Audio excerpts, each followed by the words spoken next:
Hello viewers, welcome to my channel Gyan. Today we'll discuss 502, that is pedagogic process in elementary school, and this is block 1, learning and teaching process. So in block 1 there were 4 units. I hope it's clear to all. So today we'll discuss unit 1, learning and teaching during early schooling.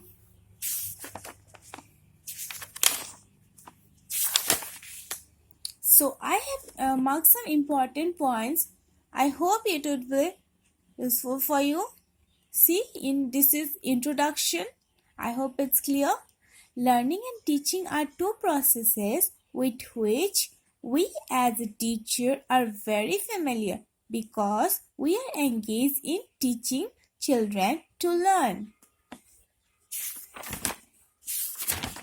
So see, you can see here learning processes. Concept of process of learning. It is very important. So short question may come, what is learning? So from here we can write one definition of learning. We can see learning is the process of being modified more or less permanently by what happens in the world around us, by what we do or by what we observe. Second point is there, learning is a process by which a behavior is originated or changed, taught, training, procedure. Number 3, learning is the process by which the individual acquire various habits, knowledge and attitude that are necessary to meet the demands of the general. So these are the definitions of learning, and down you can see the characteristic of learning process. This is very important for exam. Learning is a continuous process. From childhood, every human being tries to change his or her behavior, thinking, attitude, interest, etc. continuously to fit himself, herself to even changing condition of life. Now the second point is that learning is goal directed. Every individual aspires to achieve some goal in his or her life. This goal may be achieved through learning. If there is no goal to achieve, then there would be no necessity of learning. If we don't have any goal in our life, then there is no necessity of learning. Learning is intentional. Since an individual set a goal to achieve, his or her has to deliberately do some activity to attain the goal. If he or she does not have any intention to reach the goal or is quite casual about it, then it is difficult to reach the goal, and in that sense, learning is weak or may take place at all. Learning is an active process. One has to perform some activity, maybe physical or mental or both, to learn something.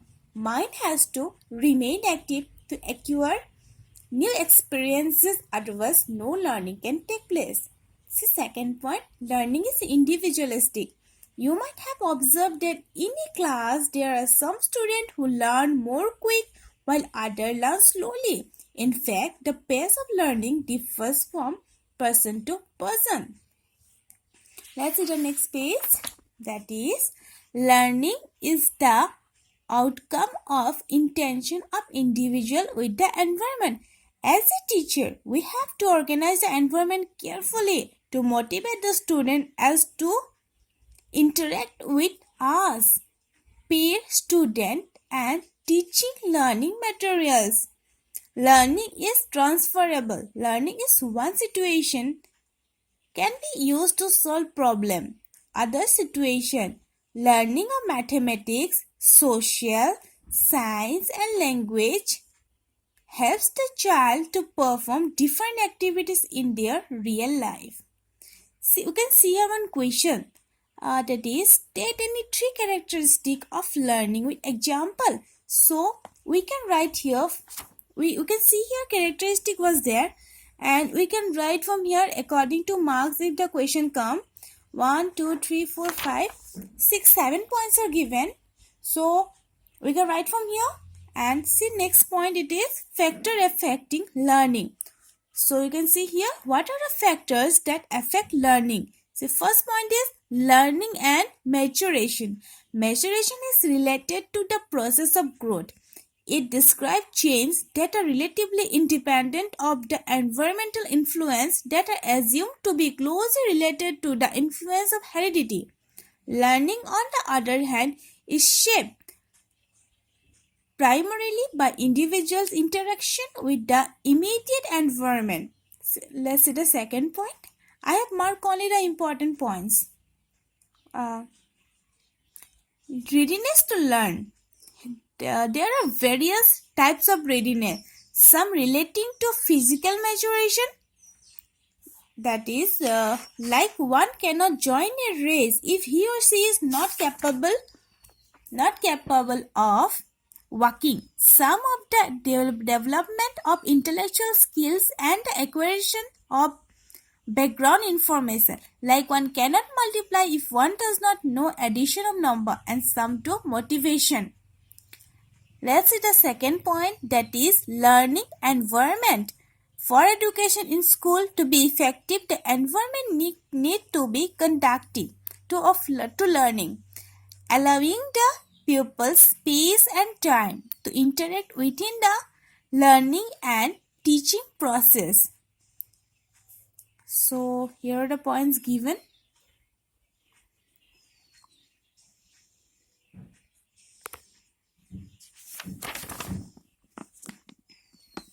So next point is learning and motivation. Motivation refers to the force originated or generated to in the individual which sustain, direct and control the activities of the pupil till the goal is achieved. There are two types of motivation. These are intrinsic motivation and extrinsic motivation. Intrinsic motivation refers to motivation that is driven by interest or enjoyment in the task itself and exists within the individual rather than draining or an external pressure. So in short also we can understand this, that if a pupil is doing any project, anything with his own interest, but so that the elders doesn't force them, the teacher doesn't force them, that is intrinsic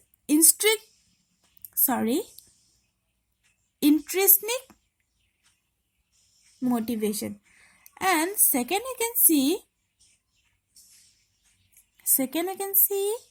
extrinsic motivation. This means this pupil is doing under someone's pressure. That may be parents. The parents are sitting near him because for that they are doing their homework. A teacher is sitting, maybe they are doing their works properly. They are not willing to do, but they are doing under pressure. That is extrinsic motivation. So hope it is clear till here. So next point, you can see how children learn. We will see here how children learn. Clearly, school is not the only place for learning, and one can acquire a wide range of experience from the world around him or her. If we know the process that help one to gather experience in a natural way, we can use this process in the classroom for making school learning more natural, meaningful and easier to adopt and internalize. So let us see some of the basic processes of acquiring new experiences. Number one, imitation. This is one of the important point. It is very, very important for exam. So let's see what is done in imitation. Imitation is, simply if we understand, imitation is copying or reproducing others' action or behavior. If we copy others' behavior, that is imitation. We can see this imitation in small children. Small children imitate others. So all imitation are not learning. The imitate action becomes actively permanent behavior of the child. So 3 ways are given to strengthen imitation. So number 1 is providing direct phrases or incentives. Statement like, he is solving the problem like an expert. See, 3 ways are given to strengthen imitation, that is providing direct phrase or incentives. Statement like, he is solving the problem like an expert. She is singing very well like Lata Mangeshkar. Or, what a shot you played. It's just a shot played by Sachin Tendulkar. Encourage the child to repeat the imitated action. Okay. Next point is satisfying consequences. Number 3 is vigorous reinforcement. So, next you can see a closer examination of the response involved suggests that there is 3 categories of imitative behavior. So, we can see here that there are 3 categories of imitative behavior. That is the modeling effect, the inhibitory, disinhibitory effect, the elicting effects. See, you can see here. The modeling effect involves acquiring new behavior as a result of observing a model. You can see. I hope it's clear. If it is not clear, you can comment me on comment box.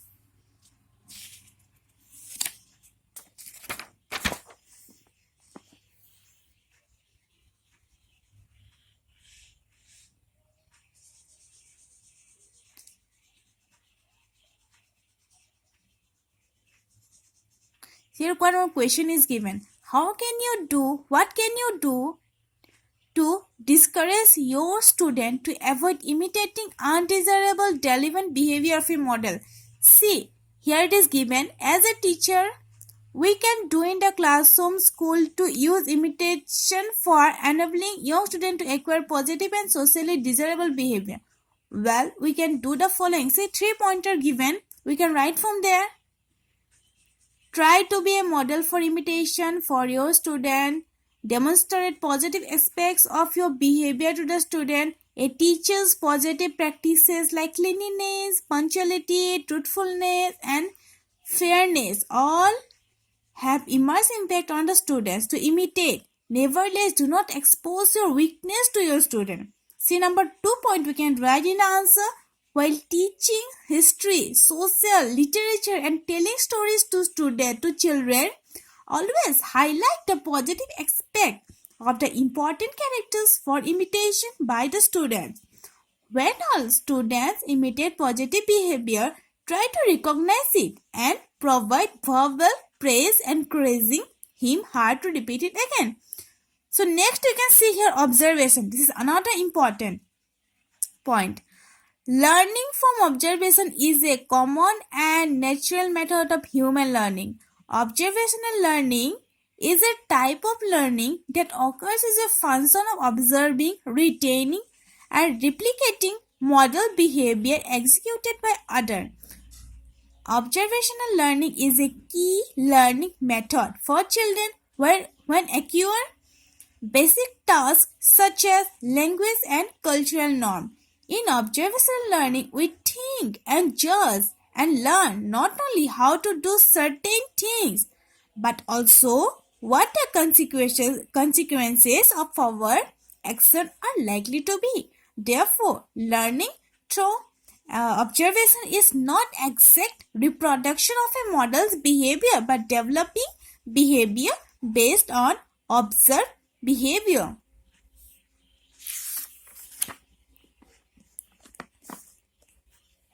We can see there is given processes of observational learning. See, number 1 is attention process. We can see we do not imitate the total behavior of a model. Rather, we focus on specific aspects that we are interested to learn. See, we don't imitate all the behaviors of a person. We only imitate that we like. So, this one is attention process, retention process. The ability to score information is also an important part of the learning process. Retention can be affected by the number of factors, but the ability to pull up information later and act on is verbal to observational learning. Usually we employ two processes of retention. First, storing the things observed as visual in our memory and then rehearsing the sequence of action mentally. Bandura suggests that the best way to learn from a model is to organize and rehearse the observed behavior. So next you can see motor reproduction process. So first we got attention, next we got retention, now we are getting reproduction, and lastly we will get motivational. So you can see here.